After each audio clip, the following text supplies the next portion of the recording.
Hey everybody, we are live and we're going to be talking about, guess what? Solo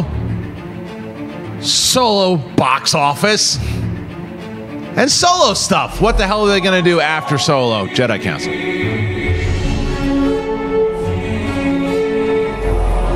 Welcome back to Jedi Council, and it's a full one here today. I'm very excited, and we're live because it's a special occasion, and I have some really great guests today, but we're going to start off with the grouchiest man on the planet, and that is Kylo Ken Napzok. Hello, Ken. Is that my camera, Cody? No, I don't think it is. There you go. Cody? Cody.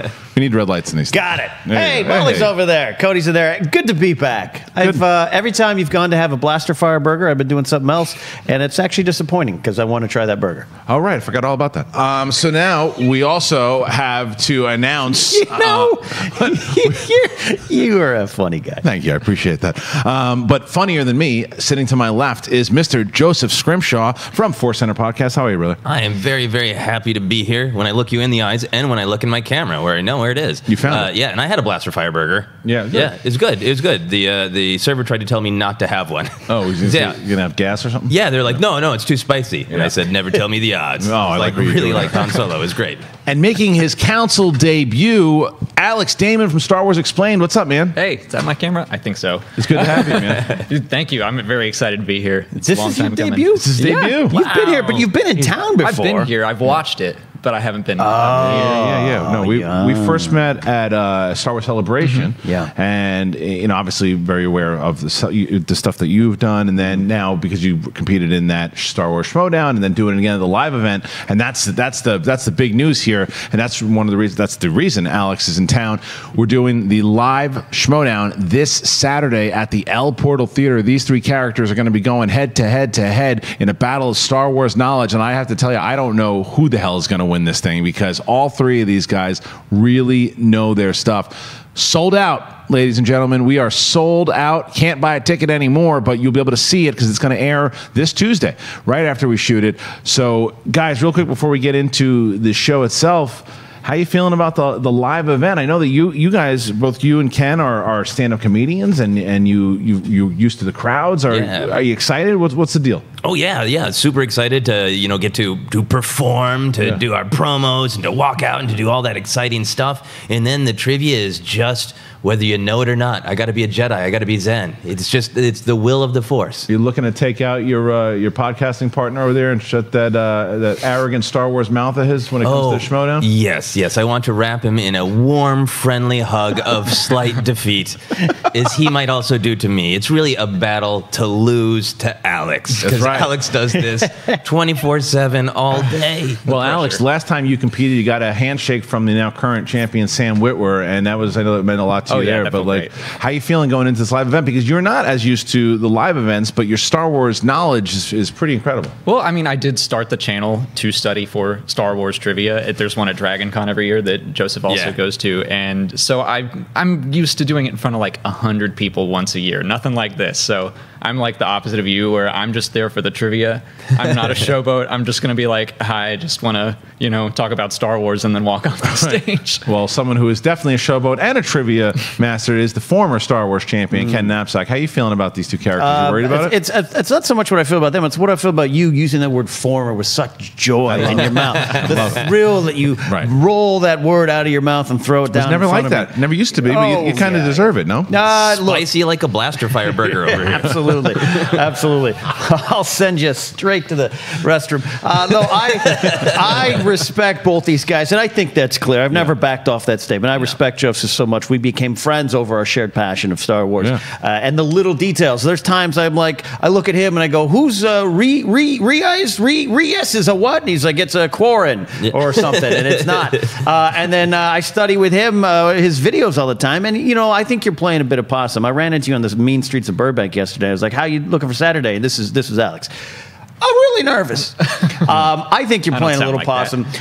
Dragon Con, it's kind of like Burning Man. You go into the Thunderdome there, and they're like, yeah, Dragon Con's a wild con with alcohol flowing freely. I think you're playing a little bit of possum. You're going to come out like big Stark lighter and really light the skies. I probably need to show up hungover. That's Well, Yeah, let's find out. To be spiraling over the table like Darth Sidious. Well, and another reason, obviously, that everybody's here today is because we're talking Star Wars, ladies and gentlemen. There's a lot to talk about, and there's not. And that's the thing that I've gotten used to at this point in time. Like we get to when you're in the glory days, if you will, and everything is super positive, people will be like, "Why do you just talk positive stuff?" And then when you're in the negative, people are going to be like, "Oh, you don't love Star Wars anymore, so you can't win."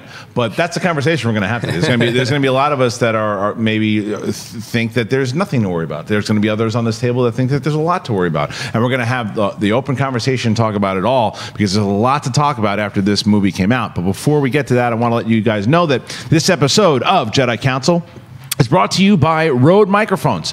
Rode is proud to present My Rode Reel. It's the world's largest short film competition. This year, there's $1 million worth of prizes up for grabs. All you have to do is make a 3-minute short film in any genre that you like, a behind-the-scenes video showing a Rode product being used, and then you could win big. Entries are open until July 31st. Head on over to myrodereel.com to get shooting. myrodereel.com. All right, Ken, there's some stuff. Let's talk about it. There's some stuff. All right. The first story is about the box office. You heard this? There's news going around the box office that the final tally, at least right now that I'm reading this story here, is 103 million. That's a Monday update for the Solo Star Wars story Memorial Day opening, the weekend extravaganza. That, of course, without a doubt, below projections. Whose projections? Probably a lot of different projections, including in-house and out-of-house. That has led to a lot of discussion of what comes next, but we're going to start the conversation there. There's a lot of little details, a lot of little numbers. And we'll get into it. We'll get into it if need be. Look, there's no way around it. This is a huge disappointment. It's a huge financial disappointment. And I talked about this last night on Schmoes, and I'm a big fan of Rob Liefeld, creator of Deadpool, and his tweet that he had kind of set out was, making 100 million is a big accomplishment. Not in this circumstance, because that's 100 after 4 days, first of all. And then the problem is with this movie is that you have what the actual budget was probably close to $200 million when Lord and Miller were involved, right? They shot a lot of the movie. If you believe all the reports of everything that was inside of those reports, is that they basically reshot the whole damn thing with Ron Howard. Let's say 80% of it. You got to tack on another $110 million. And the marketing, which didn't start happening until 2 months before the movie came out, you got to look at another 150 million. Normally, a good marketing with months ahead is 100. So you look at 150, $200 million there. This movie had to make at least 500 million to crack even. It is struggling. I know that there's still more. We're coming up to our second weekend. And I will say it has nothing to do, in my opinion, it has nothing to do with the quality of the movie. Did I love this movie? No, I didn't love this movie. Do I think it is a bad movie? I don't. I think it's a good episode of the Clone Wars. I feel it's that kind of, it's like that type of, it's like a show that I would find on either Clone Wars or Rebels or something along those lines. I don't think it necessarily needed to be a movie, but it's not a bad movie. I thought that Howard did fine. But there's problems, a lot of problems. And there, it's not as Teflon as we thought it did, because as Star Wars fans, all you saw was from continuation, these movies, boom, boom, boom, nothing can phase Star Wars. Putting in May, terrible idea. One of the worst ideas. But those are just some of my initial thoughts with this. Am I out of my mind? You see some of that stuff? Or? Oh, yeah, definitely. I mean, I think it is absolutely a disappointment, for sure. Yeah. I think, to me, that's an important part of the narrative of Lucasfilm has an opportunity, and really everybody in the Star Wars discussion and media discussion world has an opportunity to contribute or not contribute to which narrative. It is a huge disappointment, but I'm seeing articles that are calling it a flop, a disaster. As a movie by itself, it's not a flop or a disaster at 100 million, and we're only at the beginning. Maybe it will be ultimately. But I'm seeing articles that say this proves that Lucasfilm can't do what MCU has done. And they just did exactly what MCU does. They have huge blockbusters that do 200 million, that shatter records, and then they have a smaller movie. And to me, this is supposed to be a smaller movie. It'd be great if it made its projections of 150 and skyrocket to 170 million. But it was a film that is, to me, the anthology, the stories were always pitched as, hey, what if instead of huge movies where the fate of the galaxy is at stake, where you're following 3 or 4 or 5 characters, what if it's a smaller slice of life where we're just with the smugglers and the bounty hunters and it's just services one character? Would you like movies like that? Now, to me, that was always, they're going to be lower. So on one hand, I have it missed its projections and conversations have to happen. On the other hand, it's like, this might be what Star Wars is, that we got the huge ones, the main saga, and then we got some smaller stories. See, I would be on that side of things if the movie costs $80 million or $100 million to make. The problem is that this movie right now costs more than what Last Jedi cost, and are those saga films you're talking about, and more than Force Awakens and more than Rogue One. This, because of all the reshoots and everything else, because the rushed marketing, that you have to take into consideration, because that's the difference of the smaller scale. Because as far as people saying the Marvel thing that they can't do it, they can do it. It just hasn't been done right yet. And I think there's a different bit of there's a creative shift that needs to happen one way or another, because they can't go down the path that they're doing right now. I don't necessarily think that that's working. But Alex, what's your take on it? I mean, well, I should preface this by saying the further we get out of Star Wars and into the real world, we get farther away from my own expertise.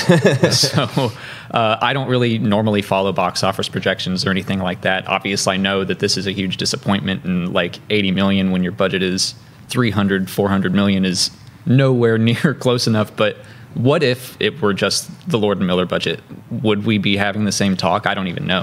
Probably not. I mean, I think you'd have the disappointing talk. I think that let's say it just cost $200 million with the marketing of 300, right? And it's already made 400 plus. So you'd be like, okay, it's not the normal Star Wars budget, and there was no problems on set. There was none of that stuff. I think then you go back to Joseph's point, and then it's just like, they're smaller movies, and this is what these are intended to be. But it's just that it's so inflated right now. I mean, how are you feeling about it? I totally understand the concern behind the scenes. A head coach takes a job knowing they're going to be the one to take the fall. That leads to other conversations about the business of Lucasfilm, Iger, and all that stuff. I understand it. I'll be honest with you, don't care, because I love this movie so much. You know what I mean? And will it affect things going forward? It might. Should it? Yeah, I can understand that. Do I think my precious Obi-Wan movie has even a less a chance of happening? I do. Yeah. So I don't throw it out. I don't throw anything you're saying out. I don't throw any of the numbers out. I get it. Yeah. At the end of the day, I'm just going to keep going to my Star Wars stories, you know? And I think that represents a lot of people. But it's not to say there isn't concern with marketing. Right. We've talked about in Force Center, like 2 weeks before the movie, they still had Avengers Infinity War had to be in the end caps at Target. Had to be by contract. Right. So they couldn't even get Solo stuff out, and I still struggle to get the merchandise. So yeah, there's a lot of different reasons you can dig in and say it was disappointment. But at the end of the day, I'll represent the type of person that's like, cool, that's the business. You guys deal with it. You want to watch it. I'm going to go see Enfys Nest again. Yes, and unfortunately, but it will affect you one way or another. It will, yeah. Because I mean, the other thing is, because if you look at it as far as a calendar year goes, Last Jedi came out in December, and then within a year span, we got 2 Star Wars movies. Yeah. There's a lot of reports of people going, oh, see, two Star Wars movies. That's why it's not working. People are fatigued with Star Wars. I hate the word fatigue when it comes to anything, whether it's Star Wars fatigue, whether it's Marvel fatigue.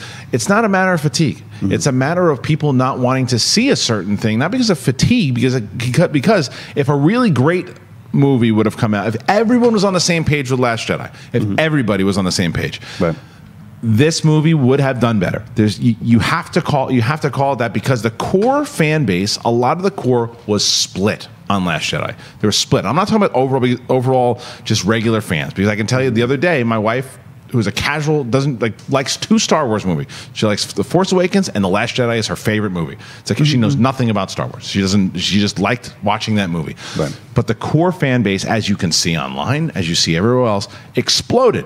And a lot of that fan base, I don't think I think the boycott thing, to say the boycott, and that to me is silly. Now, if you look and you say to yourself, I didn't like The Last Jedi, I don't want to see it. I'm not going to see it, but I don't want to see it. It disappointed me. I'm done. I think that had a huge impact on this movie. What do you think? Yeah, I think the thing is that there is no one smoking blaster. I think there's just a ton of things that all came together, because every time I dig for a different opinion about why did this happen, is too close to Last Jedi. Divided opinions about Last Jedi. Right. People didn't want to see someone who isn't Harrison Ford. A lot, especially older fans, have prequelitis, where they didn't like things being explained to them in the prequels. I'm talking about people who were like alive during the original trilogy, and like, Right. I don't know what I want to know that Anakin built C-3PO. They don't want to know the introduction of the Kessel Run. They want it to be a mystery. I think it kind of goes on, and I think all of those things combine to make this. And I think if you were able to do like a really scientific poll, you would get like, you're right. It's everything coming together. Yeah, I couldn't disagree with you. We've had this discussion too, where it's like, and I don't mean this into like disparage or toss opinions out, but if you have a certain agenda or point of view, and you're waiting to hear from a Kristian Harloff, from a Ken Napzok, from an Alex, from a Joseph, from a Perry, from a Roca, all of those are circle, and Perry doesn't like it. You might be, I'm focused on what she said because she didn't like this aspect of it, and I think we saw a lot of people waiting back more than maybe Last Jedi, right? And even some of our hardcore fans at Force Center, not hardcore fans at Collider Jedi Council, where I'm going to wait. And then when something comes out and you're like, yes, I wanted a more diverse cast, and I felt I didn't get it with Val, and that person agrees with me on it. I'm going to wait back. I'm not going to see it a second time. That happened a lot too. We were discussing that in a little more detail, where there's so many different reasons why. There's a lot. And I think one of those reasons too is that it kind of made Star Wars feel like a summer movie more than like that special Star Wars. And I think that December had a bit to do with that, not having that December release. But Alex, what do you think about as far as the Last Jedi stuff goes, or anything along those lines? Well, I totally agree about December. I kept hoping that they would push it because of all the reshoots, and just because I felt like 5 months was too close. And when I sat down to watch it, I didn't feel like I was in the right headspace. And that's because I've been talking about The Last Jedi for 5 months, and right. I mean, I spend every day reading Star Wars basically, but I didn't feel like I had built the hype up enough, and that might be because of marketing. But yeah, I kind of wish it were just stuck in December, let people recharge a little bit. As far as like the fandom goes, yeah, they're obviously split, but I don't know how. I guess I see it more as a general audience thing. I feel like the diehard Star Wars fans, be it the boycotters or shills alike, like I feel like we're all a fairly small segment of the general audience that went.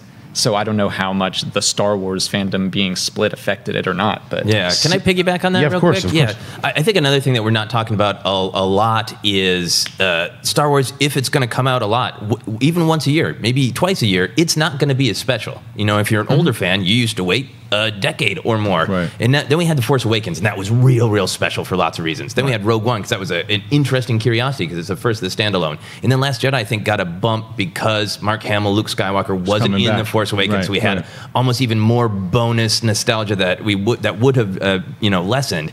And Solo is the first movie of, awesome, it's another Star Wars movie. Yeah. It's not going to spark that. And that's just like a reality of like, hey, there's one world where Star Wars is special because we never get to see it. Yes. It comes out every 10 years. And there's another world where we get to see it all the time. And it's a little less special, but we get more diversity. And I think Solo was diverse. Yeah. Because there's never been a movie like it. Never been a movie just in that one pocket of Star Wars. Never been a movie that just concentrates on this one guy. And that's what I love about it. It feels different to me because of those things. You see, I agree with a lot of that. But as far as the special thing goes, I do think that if you had The Last Jedi, and let's say, again, that the core audience, the Star Wars audience, was all on the same page, and everybody loved the direction of what happened with Luke, and it never took a hit. Let's say we went into the next movie, and the next movie was The Old Republic, this new thing that a lot of people didn't know about, or something, or a brand new adventure. I do think that would be a little bit more special. I do think that you would be able to get those movies to where it's like, well, what's coming up next? They just did this movie that just crushed it, and now they have this brand new movie. I don't know who any of these characters are. It's like, oh, I can't wait. But the problem is, a lot of the stuff that you had mentioned is that whatever happened, The Last Jedi just come out, and now here's this movie. Well, that's not Han Solo. Oh, they're doing a young Han Solo. Who's that? Like, some people didn't even know. Casual fans. I will disagree in the fact that I think that a lot of casual fans didn't even go to see the movie. I think a lot of the casual fans that went said, "That's fine. It was cool. It was a summer movie." I think that the hardcore fans who do make up, because Star Wars hardcore fans, do make up a lot of that box office. And I think a lot of them did not go. And I think that there's so much there. But Ken, I got to throw it to you here when I ask you, what is next? Like, where do they go? Not only with the actual movies themselves, like, because we know Boba Fett. Here's what's on the table. Everything that's on the table right now is Boba Fett. Obi-Wan, so we think. Nothing confirmed. Benioff and Weiss, the Rian Johnson thing, the Favreau television series, and Kathleen Kennedy running the show. Anything changed? Nothing changed? What do you think happens? Sometimes I'm the wrong person to ask, because I think the only storytelling I'm interested in Star Wars is the 19 years between Revenge of the Sith and A New Hope.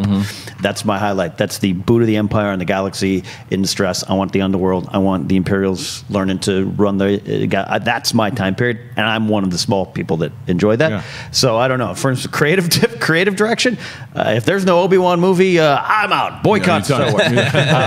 Because that's the time period that's most interesting to me. I am a war over the lore. Lore is Old Republic. This is what I do. How dare you, sir. I'll hear Alex talk about XR Kun and Darth Grumpy and all this stuff. Alex and I will be going, and you're not coming with us. No, but I'll be interested. And Darth Awesome. Yeah, Darth Awesome. And if it's Dan and Dave, you guys know. So creatively, that's a different conversation. In front of the camera or behind the camera, I don't know. I always say I should get a T-shirt that says I'm not in those meetings. I'll tell you this. I think you need to look at Uncle Bob more than people realize on some of the decisions, including Lord Miller, hiring, not firing. But I do know. Use the sports reference again. I don't know why I'm aggressively like I'm Bill Clinton. You think that I have something against you with the No. Your shirt has something against me, but I do. That jacket's too tight. Yeah. Salmon shirt wearing. Shirt is canning. A head coach takes a job knowing that they will be the one that gets the axe, and if there is legitimate concern behind a lot of things, the head coach gets cut. I am happy with the 4 Star Wars films and all the properties that come out. They're not all perfect. I get that. I'm happy with it, but I don't know internally. I don't know. So to the big question of does Kathy take a fall on a sword? I actually hope not, but that's the kind of conversations that are going to have to happen. Yeah, they will be. And I think they're going to happen. But Alex, let me ask you this. So my personal opinion is I think that either right before or right after Episode 9, Kathleen Kennedy will step down. I think that they will never fire her. They will never say that's just bad PR. Oh, correct. Correct. That is bad PR all the way around. It'll never happen. She will leave gracefully, and I think that either they let her go through Episode 9, give her a shot to walk off the court, say I made a lot of money with Episode 7, 8, and 9, and Rogue One. I had one flub, but I'm going to concentrate on other stuff. That's what I think might happen, and then whoever they bring in for the creative. Or do you disagree? Do you think she's going to stick around for a while and say, look, I had one bad movie box office-wise, and I'm going to pick it up, and we'll see what happens? Honestly, I have no idea. And I don't really even care. I mean, I don't think that she deserves any of the vitriol that she's getting over and over. But I also don't know how involved she is with the stuff that I've really loved. So I just don't know. Yeah, but don't you think we should care though a little bit in the fact, because let's say there's two sides of this. Let's say that she is an ultimate Star Wars fan and she's so dug into it and she has this creative vision that she's pushing forward everything, but it's not hitting the way that it is in front of the media, right? And so if they take her out, then we lose a big Star Wars head. And the flip side of that is, what if she's not the right person creatively? What if she's this person that is a great producer and is a phenomenal producer and knows how to get the job done as far as this piece, or if there's a flub, I can fix that and make it still work. But the creative, she's not getting it. Isn't it, as a fan, to say well, I hope, very similar to your sports reference. Yeah, they took us to a couple championships, but clearly they're not using the team the way that we thought that they should. As a fan, shouldn't we be rooting for a creative decision that then rights the ship in another direction? Yeah, I mean, from what I've heard from Kathleen Kennedy, I feel like she has never put herself forward as I am the creative head. Right. She's the business person in that... the Last Jedi behind the scenes documentary, she's got that great quote about we looked at what made Star Wars special, and we thought what made Star Wars special is that's George's DNA. That's this one weird human being who thought, I want to see Flash Gordon, but different. Right. And I want to hire people like that. And that's why she ran with Rian Johnson, because this is a guy who was going to put his own DNA in the movie. Now, lots of different opinions about whether you like Rian Johnson's DNA, Right. and that's fine to me. I like somebody who has that vision of, I want to hire creators who really believe in their vision. I think the big problem at Lucasfilm right now for me is not creative, but communication. And I think that has a lot to do with Bob Iger. I've made the joke about IgerCon. That's where we learn about Star Wars news now, is when Bob Iger decides to call people at Disney and say things. Because things dropping at like not great times and just out of the blue, it's just a Tuesday and somebody's mad about X on Twitter, and then the news that is perfectly compatible with the thing that people are already mad about drops on. That's just because Bob Iger decided to make a phone call that day. And whether it's Iger's decision, whether it's Kathleen Kennedy's decision, whether the story group is all given medals like they're at the Battle of Yavin, and they make the announcement, I think that Lucasfilm needs to just have great communication. They need an event at El Capitan, the same way that MCU has had, and they need to come out here and say, you know what? This is a big tent of Star Wars fans. Some of you want to revisit some of your old favorite characters. We are doing Obi-Wan with Ewan McGregor. And he walks out some of you love the Old Republic. We're doing that too. And then, you know what? Here's your Ahsoka movie. And if they told all of us, like, what I think is the truth, creatively, in the next 5 to 6 years, phase 2, if you will, there's going to be variety. But they're not communicating that, and they're letting the rumors run the roost. That's a great point, and I agree with that. I think that the communication with the fans is not there, but I also think that has to do with there's no creative plan. I don't think that they have that set in stone. I don't think like where the MCU knows we're going to go here, here, here, here, here. We're going to try to end up here, and then oops, we announce the Inhumans. That one's not going to happen, but everything else is going to happen. They can't do that with Lucasfilm because there's no plan. Because I can't imagine that Rian Johnson thing's going to happen anymore. Do not be surprised if that thing gets canceled. I think the Rian Johnson thing is I would put a stamp on it. That thing might not happen at all. The Benioff and Weiss stuff might still. Boba Fett and Obi-Wan, I don't know, because I think what studios do sometimes wrong is they take one movie that didn't do what they wanted to do, and then they say, well, no one wanted to see a standalone movie. I don't think that's the case. I think Obi-Wan would have done better, even in the May spot, than Solo would have done. And I think that, especially because Ewan McGregor is a character. It's Ewan. Yes, because Ewan McGregor played a character, like, the thing is, yes, he played a younger version of a character we already knew, but he did it in 3 movies, and he was years and years younger, and we accepted him. He was arguably the best part of the prequels. So when you do that again with him, oh, I know that guy. That's the Obi-Wan that I remember. A lot of kids grew up with him as Obi-Wan. So this had so many different things, and one of those things is, I don't know if Obi-Wan's going to happen. I totally agree with just the kind of creative plan, and I'm fully in the camp that I wish the sequel trilogy were planned out from the get-go. Right. And I appreciate what they were trying to do and let everyone kind of tell their own story, but like that, I don't know, the sequel trilogy shouldn't have been the testing ground. That should have been what we built to, I think, like kind of our Avengers. And like, let's do some standalones first and kind of find our footing, but plan out the sequel trilogy instead of just going like, we bought Disney, or Disney buys Lucasfilm, and immediately, like, what's the fastest way to make our $4 billion back? Episode 7, get the cast back. Like, I wish it were planned out more.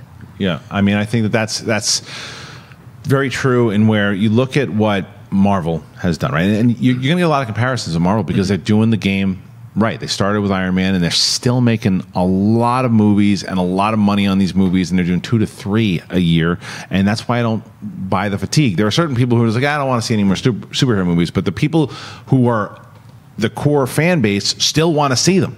That's the difference between this, is that some of the core fan base doesn't want to watch Star Wars, and that's a problem. Like, that is a problem. So to see where they're going to go here, what the next movie is, I have no idea. But do you guys think, first of all, here's a question. Boba Fett, Obi-Wan, do you think they're going to happen? I think Obi. Nah, it's tough, I don't know. right? It's tough. It's tough stuff. It's also tough though, because it's a small town and we hear things, so it's hard to predict sometimes. But I would say Obi-Wan still could happen. Yeah, because like the Mangold stuff, we all say it's not official. We know that they've been working. They have all this stuff. There's including a Sally B. Crumb origin story. It's on the wall. So I don't take the Mangold stuff. I look at it and go, yeah, it's probably someone's talking to someone and someone. Right. So as far as it actually happening, so it's still possible, right? It's definitely possible, because where do they go from here? Benioff and Weiss. I think yes. And Rian Johnson trilogy. You haven't heard a lot about it, so I don't know. That's the one, as much as I love Last Jedi. Yeah. Number 2 on my list. You know what's not on my list? Whataburger. I've had it. People stop bothering me about it. Whataburger is not on my top 10 hamburger list. As far as my chance, that's the one I'm still like, wow, what is that? Is that going to be unknown regions or current time? I don't know. So I don't know. I think right now, if you're Lucasfilm, you've got to pay attention to the atmosphere and the climate of what your fan base is saying. And regardless, I know, and I'm very aware that a lot of people love Last Jedi. A lot of people love it. I think for now, you stay away from a Rian Johnson trilogy. I think you stay as far away from that as you can. What do you think? Do you think that's going to happen? The Johnson trilogy, I mean, I guess I've just been assuming that it would, because that's what I do. But I'm interested in it because one of my problems with the sequel trilogy is the lack of a unified vision. And I feel like, Johnson and probably the Benioff Weiss thing would be one creative vision, telling one planned story. Yeah. So I was excited for that. I don't really want to see it be canceled. I think Obi-Wan is probably going to happen because that's like something that everyone wants to see. They want Ewan to come back. I don't think anyone would have a problem with that. And Boba Fett, I'm not sure about. I'm more just like, I don't even know if I want to see that. See, I think for me, Joseph, I think that I'd want to see a Boba Fett movie if they were going to do it. I'd love to see it after the Sarlacc pit, and whether or not, and I know that even Chuck Wendig, who's writing it, wants to see it as like a Dread Pirate Roberts type situation. But I'd like to see that movie as one of the Disney streaming movies.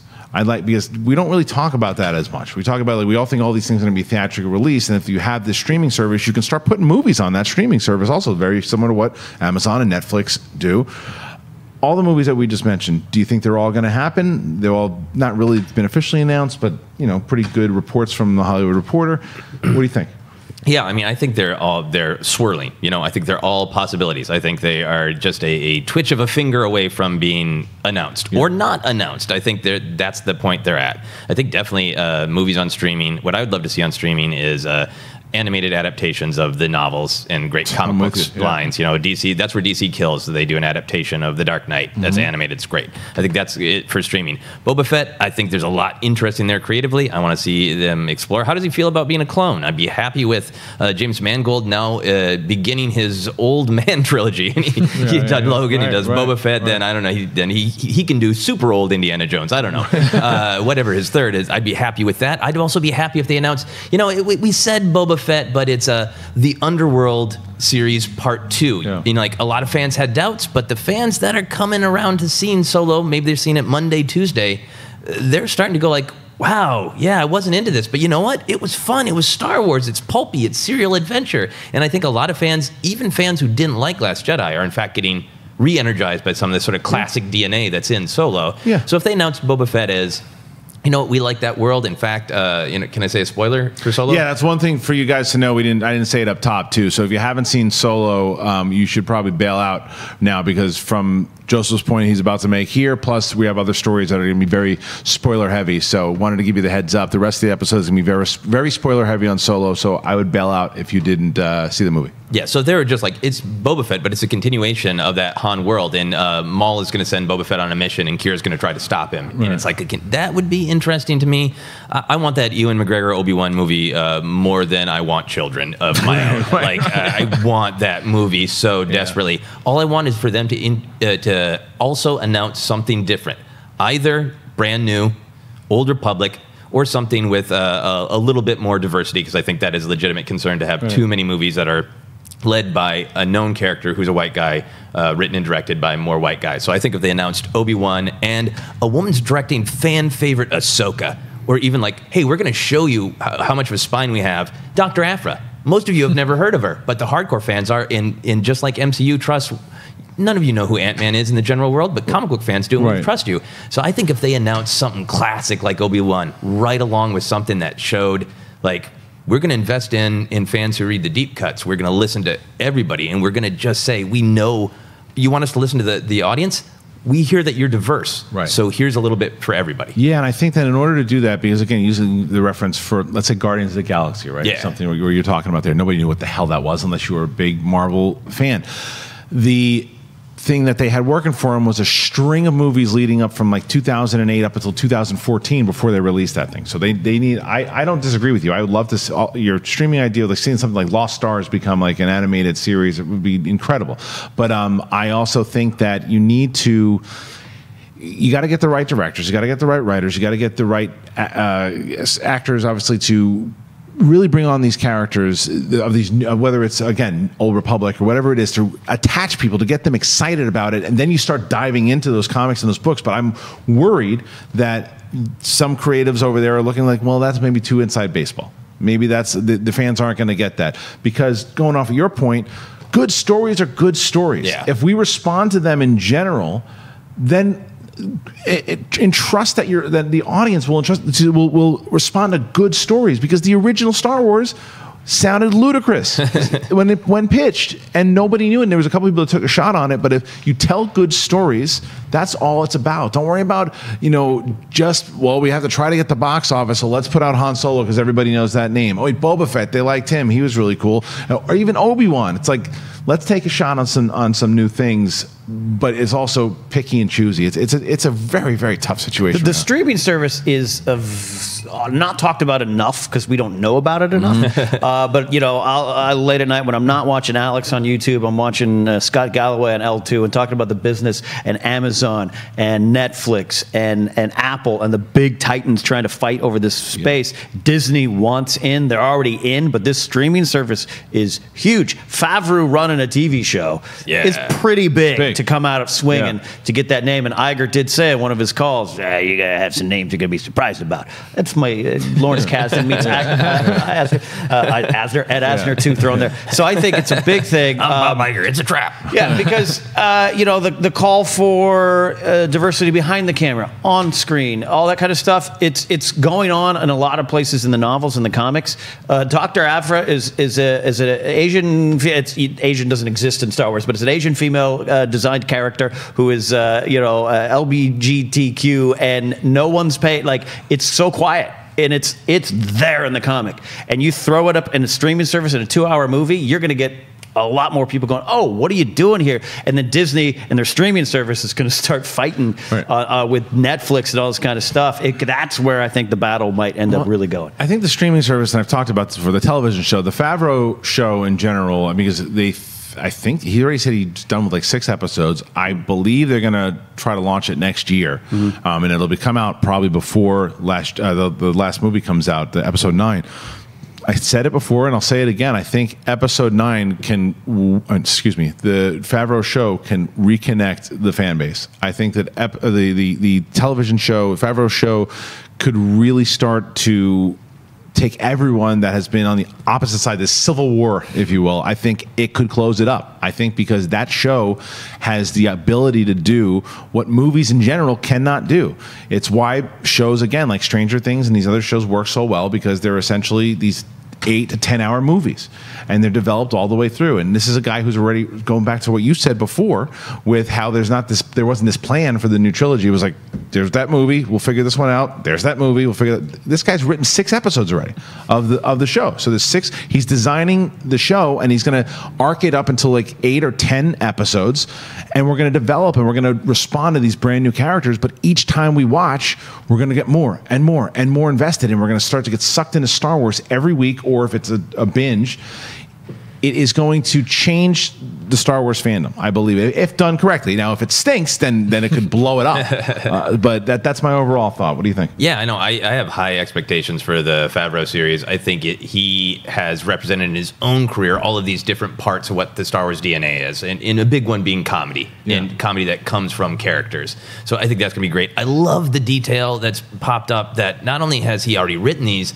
but it's partially because they're based on ideas he's had since he was in like college. Yeah. And I just picture like his dorm room with that sad notebook of like he's playing the RPG. He's like, here's my fan fiction. There's going to be a Wookiee, and he's going to be force sensitive. Like, I'm wondering how much of it almost going to feel like, fan fiction from 1989 done by like one of the best writer creators in Hollywood. Yeah. What are you thinking about the show? You got high hopes for it? Yeah, I do. I'm just excited about anything that kind of gets us away from the Skywalker saga a little more, because I think the more they explore new stuff, like that's kind of why I want them to go Old Republic, because there's not as much to compare it to. Like anytime you go straight up new, I mean, yeah, you can compare it to Legends, but you can tell a brand new story that we don't have like 40 years worth of history with. That, I mean, I think that's what a lot of the problem with The Last Jedi was, that some people had, was that you ruined Luke Skywalker or whatever. You won't have that with anything in the Old Republic. Right. So yeah, the Favreau series is going to be 3 years after the original trilogy, which it's a mostly unexplored area. So I'm glad it wasn't in between episodes 3 and 4. Sorry. And there is but there is stuff set up though in canon though that we know some stuff, which is cool for us. Like it won't ruin the experience for other people, but there are things that have been said. We know where Luke is, or his mentality of where it is and what he's been doing. Because if you read like Shattered Empire, I mean, I think that's like directly after Jedi, but still, we know kind of what his but mission the Legends of Luke Skywalker suggests that what he's doing, he's out searching for the truth of the Force. Exactly. And then, that's one element. Maybe he'll be mentioned by name, which will be really cool. And then these other characters, I don't know. I think it really could be the saving grace for a little bit up until we get episode 9. And I think there's that's something else we didn't talk about. Episode 7 was probably the most pressure ever put on any director who has ever directed Star Wars. Even more so than George Lucas, because George Lucas, if he would have bombed out with that first movie, his career is toast, but it's like there was not all these eyes on him. It's like you just would have heard about it in a book. Like, this guy tried a science fiction fantasy movie and it bombed. That's you're talking about New Hope. Yeah. Right. New Hope. Yeah. And then the prequels come out and it's like it's like a stand-up comic that is really famous. You're gonna get that standing ovation in the first like 10 minutes, and then we didn't like it, and they talk about it, but still you knew it was gonna make money. Episode 7 was the creator's not involved anymore. Good luck, kid. You're bringing Star Wars back to the world. What can you do? And whatever you think about The Force Awakens, I happen to really enjoy the movie.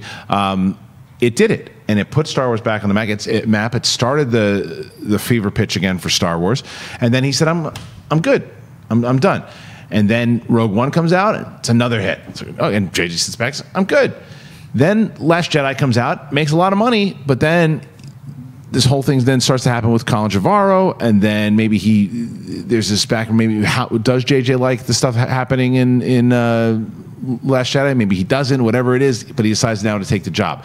Now you're looking after a divided fan base in Episode 8, Solo, which is a box office disappointment. Good luck, kid. He gets it again. So how much pressure is on JJ right now for Episode 9? I mean, a lot, but honestly, I trust him because The Force Awakens is my favorite of the Disney era so far. Like, it made me feel so many great emotions that I don't care that it is very close to A New Hope and all that. I don't care about Starkiller Base, even though I kind of hate that it's like a big reset button on the galaxy. It just made me feel so excited about Star Wars again that I'm excited to see what JJ does again, and I think he can bring it home. I don't envy his position at all, but what kind of position do you think he's in? Do you think this is, again, there's some people that they get nervous, they go, I don't know, we need to get the job done anyway, but then there's other people like, okay, cool. Like, this is where we're at. I thought it was interesting that he came back at the time. It seemed like he had walked away enough. I mean, we know that Episode 7, he locked himself away, went and made this movie at Bad Robot. Rian Johnson moved up to San Francisco for a year, so he makes his movies a little different. And I think that contributes a lot to the feeling that it's different. The Y8. I think Ryan played ball. JJ goes down to Santa Monica and does his stuff. So I think he's okay. I think he's like, cool, got Chris Terrio, who is a good screenwriter. Forget the suit. I know a lot of people look at the superhero stuff he's did. I mean, Argo, come on. The guy knows how to write. And I think they're cooking up something good. And it's going to be a tough, as much as I love The Last Jedi because of what it did to my heroes and what it made. It's a movie about failure, all that stuff that I love. I love that it's kind of difficult for JJ now. That's interesting storytelling. It's challenging. It's where I don't know. One of the things I loved about Last Jedi is I went over that and was like, I don't know what they do with Episode 9. And I love that, and I think JJ might like that too. It's another conversation I found myself in last night about this, and I happen to think, and I know Ken and I are kind of on the same page here, and I won't spoil Game of Thrones. I will never go to In-N-Out with you. So good, animal style. Blaster Fire Burger, best burger. But fan service is something that was thrown around a lot with Game of Thrones for last season. Now I know that you liked last season. Oh, I love season 2. Okay, no spoilers for you guys, but the big thing that was kind of thrown out there was that there's a lot of fan service, and correct me if I'm wrong, but it came from a lot of the book fans who said that this is really not where the story looked like it was going, and this is clearly Benioff and Weiss doing their thing. I loved it. I thought that it was a great direction that they took it. I bring that up because I am pretty confident in that. I think that JJ is going to, and this is not a negative term, I think that fan service to me sometimes can be taken positively. I think there's going to be a lot of fan service in episode 9. Do you think that's a disservice? Do you think that he should do that? Do you think he will do that? No, I mean, I think going back to George Lucas and his poetry, I'll take it a step farther. It's like a song. You want the final chorus to be the final chorus. You want that note that musically brings you home, so you hear that final note. And I think that's the kind of fan service he's going to do. But I think it's going to be really weird and really creative. I'm so excited that J.J. Abrams is back because I'm not good with the sports, so you guys can help me out with the sports metaphors. I'm here for you. All the humans are on the bases, yes, and everything else is bad, and the Batterman is not good, but he's alone. Nailed it perfectly. Yeah. Somewhere Mark Ellis is really proud of you right now. J.J. Abrams is not known for sticking the landing, right? That's not correct. People aren't like, you know what's the best thing about J.J. Abrams? The way his shows wrap up perfectly narratively. The third act of J.J. Abrams' films. So he did, I think, what was asked of him with The Force Awakens. Right. He introduced some new characters, but more than anything, he made sure, like, look, there's some TIE fighters and some X-Wings, and it's solid. It's great. Right. It reignited the fandom, like Alex was saying. Then he sees Rian Johnson do something creative, twisty, controversial, and he comes out himself, J.J. Abrams, and says, I wish I had got a chance to direct that script. I'm jealous of that script. The only thing that he has said pretty much publicly that I've seen is, I can't wait to take on this creative challenge. We're going to surprise you. We're going to wrap up this trilogy, but we're going to wrap up all 9 films. He is psyching himself up for, the world doesn't think I can do this. The world doesn't think I can stick the landing, and they don't think I can do it in a shocking, creative way that proves I'm an artist. I'm not just a workman. I'm an artist. So I think that we are in for something that is going to be fan-pleasing, but in surprising ways. I think that's what he wants to do. It'll be really interesting to see if he succeeds. All right, that was the first topic. So, I mean, what do you? We covered a lot of topics. Covered a lot there. So what do you got next? You want to talk about little old Ronnie Howard? Yeah, we'll go a little bit of the spoiler here. Spoiler. What do you got? Ron Howard talks about the big cameo in Solo, and it was not Weasel from Phantom Menace appearing in Enfys Nest Team. It is him talking about Maul, no longer Darth. He says this, apologize, I'm reading this for the first time. I will say that was scripted, and there was a lot of uncertainty as to who that character would be. So it was sort of initially written in a rather generic way. It was just sort of said, boss. And I thought when I came in, I assumed they knew who it was, and they were just keeping it in wraps, and they didn't. But Maul was listed as one of the candidates, and I lobbied hard for that. I thought that made a lot of sense to me. Don't forget, Ron Howard was offered to direct Phantom Menace, too. I found that interesting. I found that character to be really effective, and I knew for a fact, without asking directly and giving anything away, my son Reed, who's a dedicated Star Wars fan, he's a golfer. I didn't know he's a golfer. He's not in the business. I just whispered that possibility, and he just thought that would be incredibly cool. He goes on to talk a little bit more about that. The Kathleens were on board. Then we actually shot it twice because we did it once and we realized it wasn't quite Maul enough, which we actually had talked to our good friend Sam Witwer, and he explained a little bit how that process worked to us too. So anyways, that is interesting there. The big reveal, I think, is that he comes in and goes, great, who's this character? We did Lord Miller, we didn't know, we're figuring it goes back to Alex. What do you think? It goes back to Alex's point before. No plan. It's like, how do you, I mean, especially when you're going to tie the franchises in together. It's like that. I was bummed to read this because I was like, it was cool. It was actually one of my favorite parts of the whole movie. I thought that it was really interesting that they were able to, they took the canon stuff, the stuff that I've been wanting them to do for a long time, tie it into Clone Wars and Dathomir, and then, leading up to Rebels and all that stuff to where Maul eventually is. I loved that stuff. But then to hear like, well, we just kind of discussed, we knew there was going to be a crime boss, but it's like, well, where does it tie in though? Like, why is it him? It's like, well, we kind of figured it out during the process of writing, and after Ron Howard came in. It's like, Lord Miller didn't know that it was Darth Maul? I'm like, what happened? I thought because again, I would say also the reports that I heard about the best Star Wars script ever written. I don't know what drugs that person was on when they told me that, but it's like because it's like it just started to throw stuff in there. It worked. I'm not saying it didn't work and it was sloppy, but it's just a little discouraging. Yeah, I mean, I take that with a grain of salt because there's also the interview with John Kasdan. He was like, I always wanted it to be this, and I was hoping for it to be this. So I interpreted it, if that's true, that maybe at least young Kasdan always wrote it with this in mind, and he was waiting for the thumbs up from the directors, from the higher ups. Maybe he was waiting for a phone call from Iger Khan himself and give a thumbs up on Maul. Right. He had already announced it. Yeah. Even if it, as a writer, I'll say sometimes you don't know until you write up to the moment and you realize this is perfect. I shifted this one thing a half an inch, and everything in this massive script clicked into place. And for me, not only was it a shout out to fans, but it clicked into place because it makes sense of Kira's character.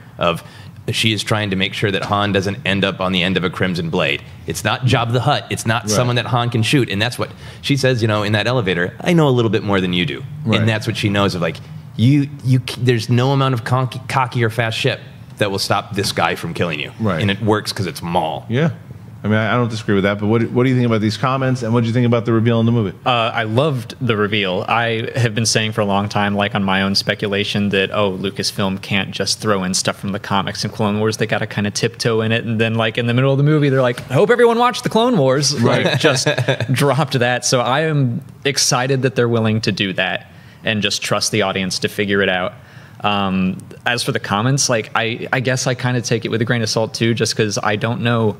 It could have been Jabba or something, but it seems like Maul's the only good fit there, because we do know that last we saw him in the Clone Wars, he was a crime lord or a failed one, and sure, he would try again, like he always tries again. So, it is still a bummer that they didn't have that set in stone beforehand, if that's the case, but I like where it landed. Can you get Sam Witwer to come on here and say, if at first you don't succeed, try again? Yeah, we'll get him to say it. We'll get him to say it at the end of the match, whoever wins between you guys. Nice. Yeah, for sure. But I think, Ken, when you hear about this, the other thing, though, with Darth Maul, what I've heard from people who've seen the movie, the casual fans we were talking about before, as we thought, when you and I saw it together, when that reveal happened, I said, this is going to confuse the hell out of people. I love it. Yeah. But it's going to confuse people, and it has. It's It has. confused so many people, like, not only with the fact of, hey, I thought that guy died.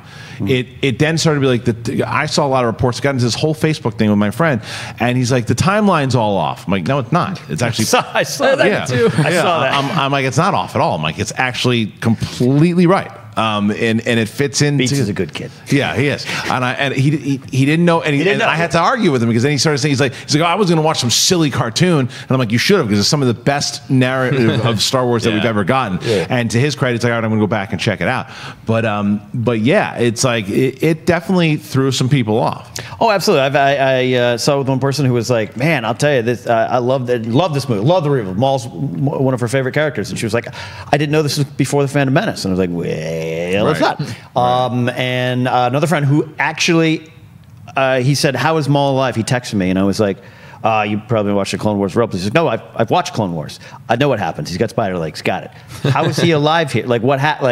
And so there is some confusion, which is fine, because it's this part. But it does make sense. And I'll pitch it to you, because this is something you said to me that made it very clear. Just in terms of Star Wars, the reveal of a red-faced, lightsaber-holding bad guy kind of works on its own. Yeah. People can calling over with the Force, igniting the lightsaber. People can casual fans can figure out, like, oh wow, there's not even Maul. There's a scary Sith guy. That's why Kira's so frightened. That's why Han can't do this. But I think the interesting thing about it to me is, again, shifting your perspective, if you think of it as not a confusing moment, but as an advertisement to go watch the Clone Wars. Totally. Because all these conversations are, tell me the story, what happened? And that, to me, is like going back to MCU. And this is what MCU does well, that I think Star Wars should.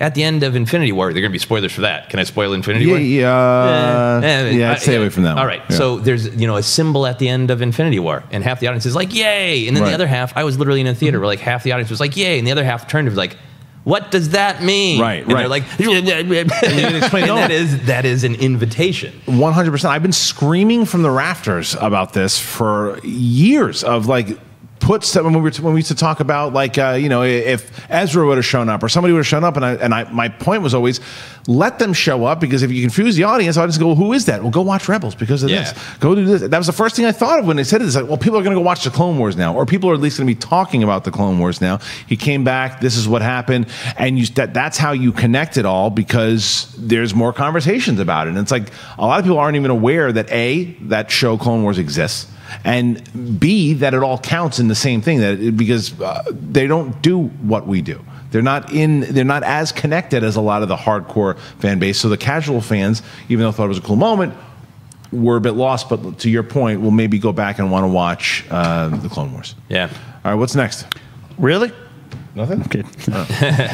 You want to go to where? Is that it? We're at about 50 minutes. So I want to know where you want to go next. You pick out one last story, whether it's from this or canon, and then we'll go into some Twitter questions and we'll get out of here. Okay, all right. Forgot. I mean, look, we've been talking so long. We got comics. We got the Star Wars. The solo novelization is coming later this year. Yeah. New Forces of Destiny with Kira and IG-88. Rumors that it might have appeared that the setting was Star Wars land, Galaxy's Edge, Batuu, or more specifically one of the villages. And we know that the Black Spire, which was mentioned by L3 and Lando in a conversation in the movie, I hope that's not a question Saturday, is actually isn't anymore. Part of the Galaxy's Edge thing at Disneyland. So that's kind of the headlines there. Let's go into this report from the Hollywood Reporter that Disney is possibly looking at releasing only one Star Wars film a year going forward. Sure. Might have something to do with this. Might have something to do with or thinking before. You initially, I know, and you were like, "Hey, probably expect two films a year," which is logical, especially back in 2015. Yeah. Where are you at with it now? And then I can start going through some of the numbers about that. I think it'd be a big error to do 2 movies a year right now. It's like it's you're coming off of a disappointing box office. You're coming off of a fan base that's not together right now. You need to build it back up, and you need to get that December date back. You got to get the hell out of May. It is not 1977 anymore. It is way too crowded in the summertime.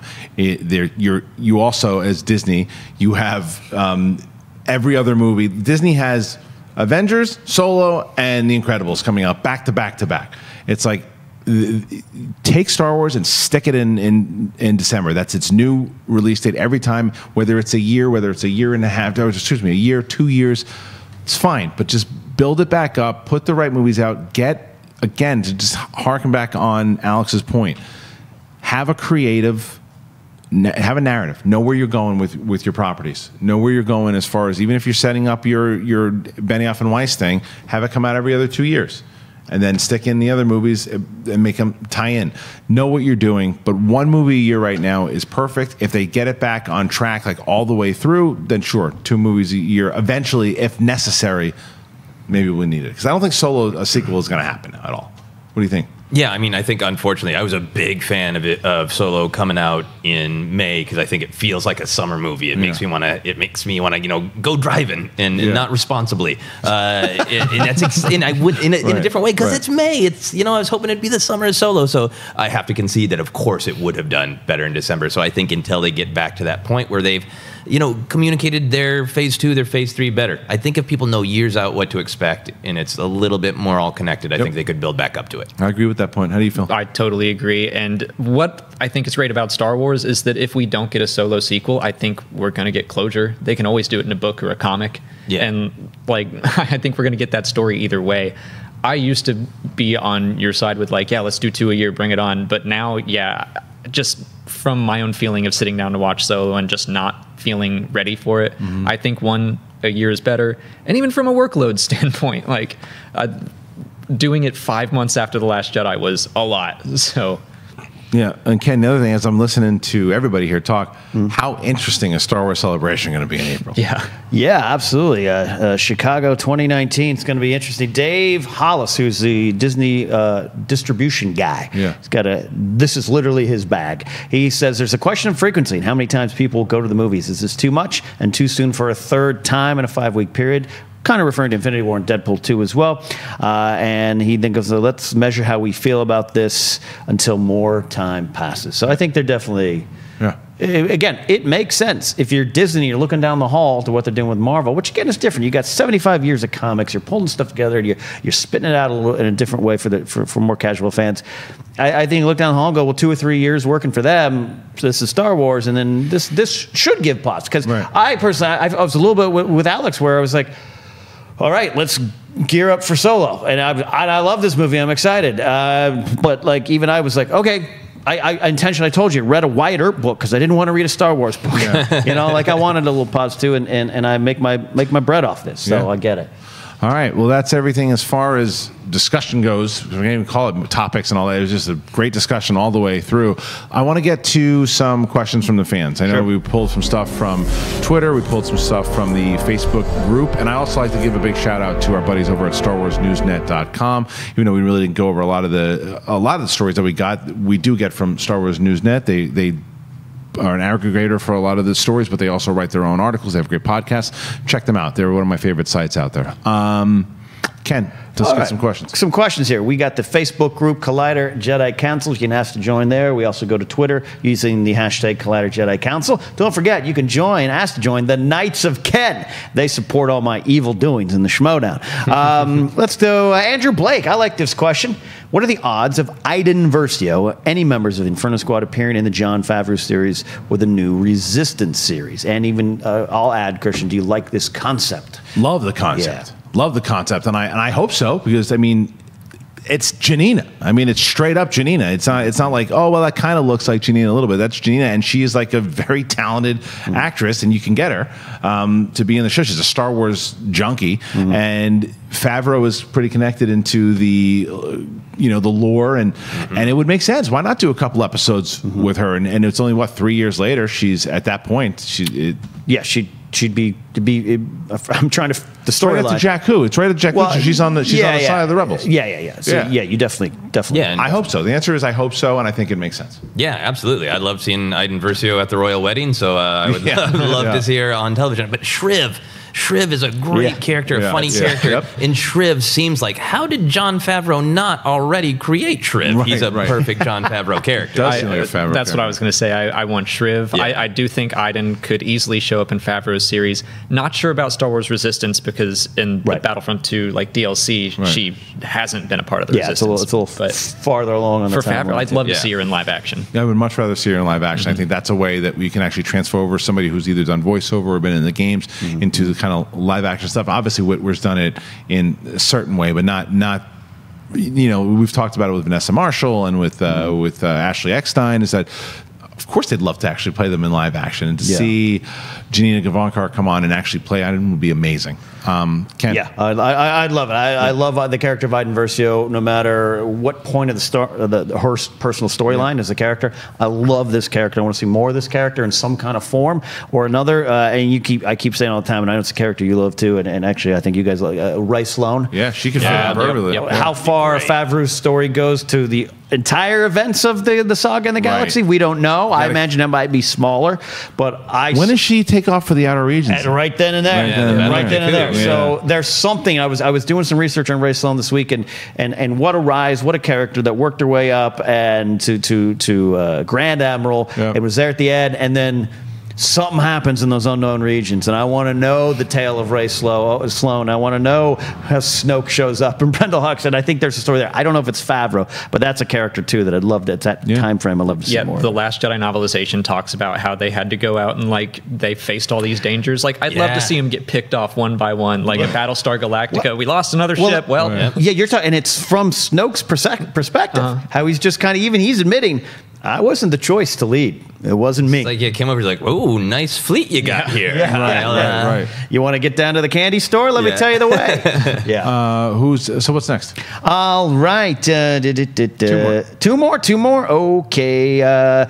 We got Jasik Hajduk at Old School 5. That's a lot easier for me to say.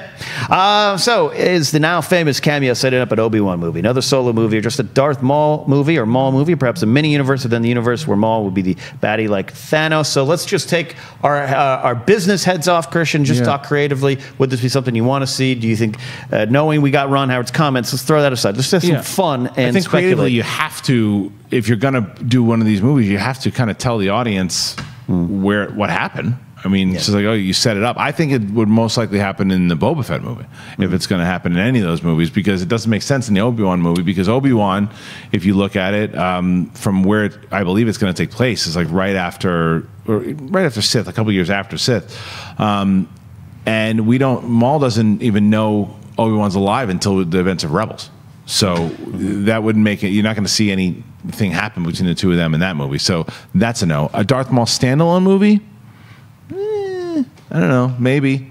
I mean, I'm not sure. I mean, I think out of all those, if they're gonna do a Boba Fett movie, which I don't really care too much about, then let's do that. And if not, then you can always save it, because there's no rush to do it. You could always, I mean, you probably would never always be able to use Ray Park, but eventually you could do, more with Maul, or like you said before, a book or a novel, a book or a comic or a video game. What do you think, Alex? Yeah, I mean, I kind of think that, like you said, comparing it to that thing at the end of Avengers, it's kind of like the post-credit sequence without being post-credits. That's what they're teasing, what they're building for. So I do think that was their intent. And yeah, I'm the same way, where if they were to say that the Boba Fett movie would tie into Solo and be kind of this underground thing, that would make me more interested. But whenever you just say Boba Fett movie or Maul movie, I'm like, it's hard to get excited until you know what the story is. Yeah. Ken? Yeah. Yeah, I'm in there on the same spot, where I'm not a huge Boba Fett fan, but if it's like, it's Boba Fett. And there's stuff to mine with Boba Fett, absolutely, but I want to tie it into something bigger. I don't think Maul fits into the Obi-Wan movie at all. I think that's Vader. That's Vader all the way. Yep. That's the main event. Maul versus Obi-Wan's like a good intercontinental title match in a feud. Right. So I would love, as John Kasdan's trying to tweet out, the hashtag Underworld movement. Yeah, I was totally with Kasdan's tweet, and the fact that he used a hashtag, young Kasdan did, to Underworld. And if they started to announce, like, yep, it's not a Maul movie, it's not a Fett movie, it's not even a Lando movie, a Kira movie, it's an Underworld movie. That, and it's all these characters coming together. I would love to see how Maul ends up on Malachor, because now at the end of Solo seems unstoppable. Seems like he's been having a bit of a hard time when we meet him in Rebels. So I want to see that. And why did he go back to Dathomir? Because remember, in the comics, he wanted to get the hell out of there, and he rushed off of after that fight with the Emperor came in. I think it's this little bit of canon that's right now at the beginning of the Ahsoka novel, where he then heads to back to Mandalore to tighten up, and then he gets captured. Yeah. Oh, so wait. So the beginning of the Ahsoka novel, right? That's the opening. Yeah. I thought that. So he hasn't been ousted out of Dathomir at this point yet. Let me go to YouTube channel Star Wars Explained. He did in the comics. So Son of Dathomir comic was after it was still Clone Wars, before Revenge of the Sith.